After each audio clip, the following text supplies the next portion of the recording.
Bismillahirrahmanirrahim. Assalamualaikum warahmatullahi wabarakatuh.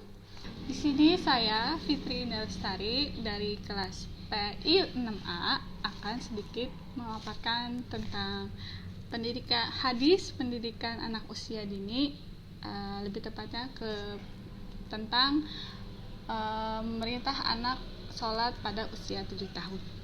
Baik, di sini saya akan membacakan hadis tentang memerintah anak sholat pada usia 7 tahun. Bismillahirrahmanirrahim. An Amri bin Su'aib an abihi an jaddihi qala Rasulullah sallallahu alaihi wasallam muru auladakum bis sholati wahum abna'u sab'i sinina wadaribuhum alaiha wahum abna'u asyri wa farriqu bainahum fil madaji', yang artinya dari Amr bin Su'aib dari ayahnya dari kakeknya radhiyallahu anhu berkata, telah bersabda Rasulullah sallallahu alaihi wasallam, perintahlah anak-anakmu mengerjakan sholat ketika berusia 7 tahun dan pukullah mereka karena meninggalkan sholat ketika usia 10 tahun, dan pisahkanlah tempat tidur mereka dari antara laki-laki dan perempuan.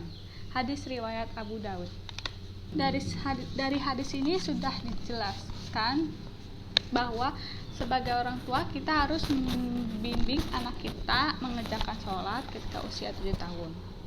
Dan sebagai orang tua kita tidak boleh terlalu menekankan anak untuk mengerjakan sholat. Menekankan ini dalam artian ketika sholat tuh harus mandi dulu, ketika sholat tuh harus berpakaian yang baru, karena kan anak-anak itu masih suka bermain. Kalau pulang bermain pun pasti ada aja yang kotor, seperti misalnya kayak banyak debu atau bajunya kena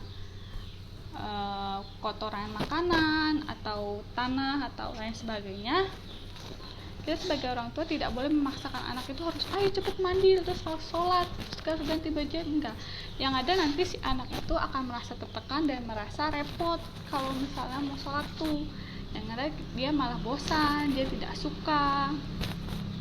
Jadi alangkah baiknya kita membiasakan dulu anak-anak untuk sholat. Nanti ketika dia sudah terbiasa, dia akan senang mengerjakan sholat, tidak terpaksa lagi. Misalnya kenapa harus berusia 7 tahun? Karena ketika usia 1-2 tahun atau yang biasa disebut juga golden age, kita orang tua itu harus memberikan dukungan emosional yang banyak. Seperti kita memberikan gizi-gizi yang bagus untuk anak-anak, memberikan susu, memberikan kasih sayang, memberikan perhatian yang lebih, memberikan segala apapun yang ia butuh. Usia 2 tahun selanjutnya, anak-anak itu usia 4 tahun mereka sudah bisa berjalan, sudah bisa berlari, sudah bisa sedikit demi sedikit mengenal dunia mereka, mengenal teman-teman mereka. Nah, usia selanjutnya ketika 6 tahun, kita sebagai orang tua harus mulai membacakan ayat-ayat Al-Quran, membacakan surah-surah pendek, mengajarkan tata cara sholat, mengajarkan doa-doa untuk sholat, baca-bacaan sholat. Intinya kita harus membiasakan anak mendengarkan ayat-ayat Al-Quran, membantu menghafalkannya, membantu membacanya, membantukan melafazkannya, dan lain sebagainya. Nah, ketika si anak sudah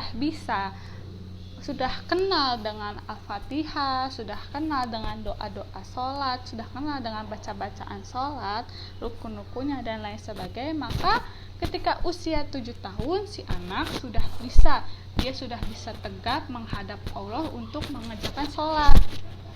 Lalu jika seiring berjalannya waktu, ketika ia sudah berusia 10 tahun tapi ia masih meninggalkan sholat, maka pukullah ia, si anak itu. Seperti yang saya paparkan hadisnya sebelumnya. Tetapi pukul di sini itu bukan pukulan yang keras, pukulan secara fisik yang kejam dan si anak itu merasa terancam. Tetapi Pukulan di sini pukulan yang mendidik dan menyadarkan dia bahwa meninggalkan salat itu suatu kesalahan, sesuatu yang tidak boleh dilakukan. Mungkin menurut saya pribadi pukulan yang dimaksud ini kayak memperingati, menasehati, membimbing lagi anak tersebut, bertanya kenapa kau meninggalkan sholat, apa alasannya meninggalkan sholat gitu. Lalu kita mencoba memberi solusi dengan apa yang telah ia lakukan. Adapun pukulan fisik yang diperbolehkan itu yang tidak terlalu keras tetapi mengena ke dalam batinnya dan menyadarkan dia dan menghindari area wajah.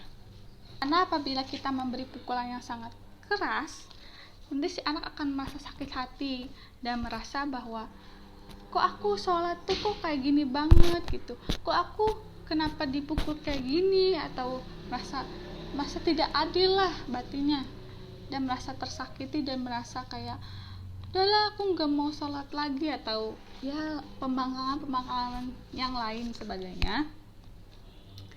Maka alangkah baiknya kita sebagai orang tua itu membimbing anaknya, membiasakan anaknya, membimbing anaknya untuk mencintai Allah dan merasa dicintai oleh Allah atas kewajiban yang telah ia lakukan, dan merasakan bahwa sholat itu kebutuhan yang harus ia penuhi. Membuat ia terbiasa dalam sholat tanpa terpaksa dan membuat ia lapang dada. Adapun nilai pendidikan yang dapat saya ambil dari hadis ini itu bahwa kita tuh tidak boleh semena-mena mendidik anak dengan keras. Mendidik anak itu seperti yang Rasul anjurkan, tidak menggunakan kekerasan. Sekian dari saya, kurang lebihnya mohon maaf apabila ada kesalahan. Wallahul muwaffiq ila aqwamit thoriq. Assalamualaikum warahmatullahi wabarakatuh.